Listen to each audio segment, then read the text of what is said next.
Guys, it is the best time of the year. Barbell's annual free hoodie sale is here for a limited time. Get a free stealth hoodie with any order over $99. These premium hoodies are built to handle your toughest workouts with a sculpted athletic fit, moisture wicking, and odor resistant fabric. It's one of my favorite pieces of clothing to throw on, particularly for those early morning training sessions. Barbell Apparel has sold out of hoodies every year, so be sure to grab yours before they're gone. Join Barbell's community of athletes who make no excuses and settle for nothing less than the best, backed by a 365-day, no questions asked guarantee. Barbell's apparel is built to power whatever your workouts, work days, or your adventures demand. Simply go to barbellapparel.com/Chael to get your hoodie today, or just click on the link below. Israel Adesanya sucks. Now, what took so long, by the way? I mean, it was almost 24 hours before I read that headline, and it happens every time.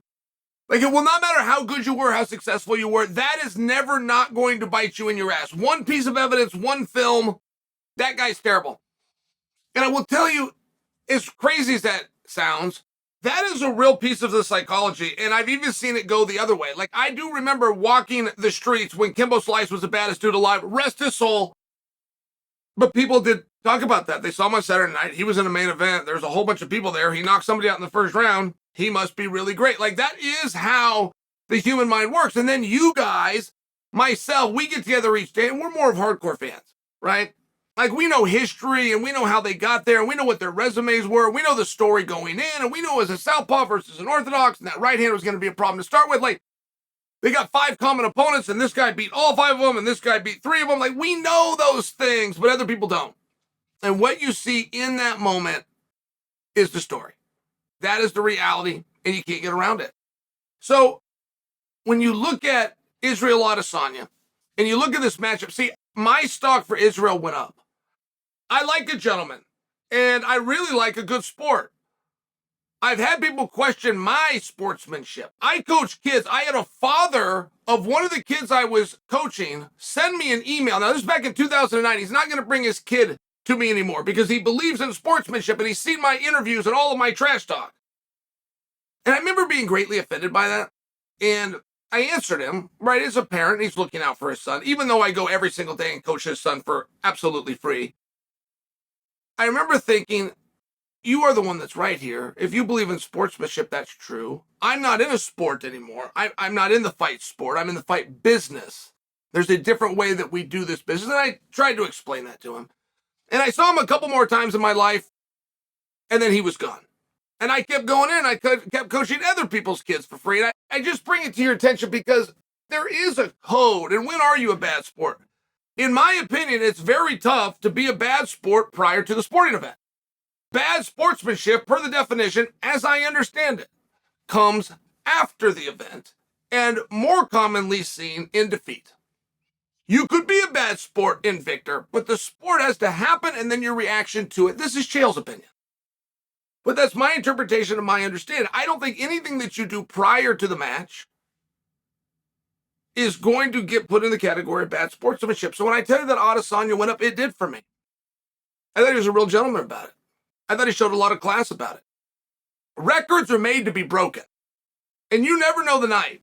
You never know the night. You never know the time. You never know when that's going to go. The odds makers don't know, and the arena doesn't know. And you and the guy, when you walk out there, you both are hiding some kind of secret from the other guy. But if he gets his nod, either way, you tip your hat and you walk away. And I just felt like that's what Adesanya did so well. Let me give you guys a great example. Michael Phelps. Have you heard of Michael Phelps? Michael Phelps was an Olympic sensation. It was like 21 medals, 21 gold medals. I mean, it's just something insane. Even if my number's wrong, it was something crazy. In the process of winning all of these Olympic medals, he was setting world and Olympic records. Now, to have a world and or Olympic record or to beat a world and or Olympic record doesn't mean that you did something faster than the other person did. It means you did something faster than the other person did at world or Olympic competition. So it's not an easy thing to do. If I'm faster than Michael Phelps and I could go prove it to you, I don't get his record. I can't do that in the neighborhood pool. I can't do it at a high school. I can't even do it in the NCAA. I have to do it specifically at a world and Olympic event. And this guy put so many records away. it would seem like nobody's ever going to catch him, right? Now, that's a broad stroke. That kind of just means your lifetime or anytime soon or a generation. He doesn't have any records left.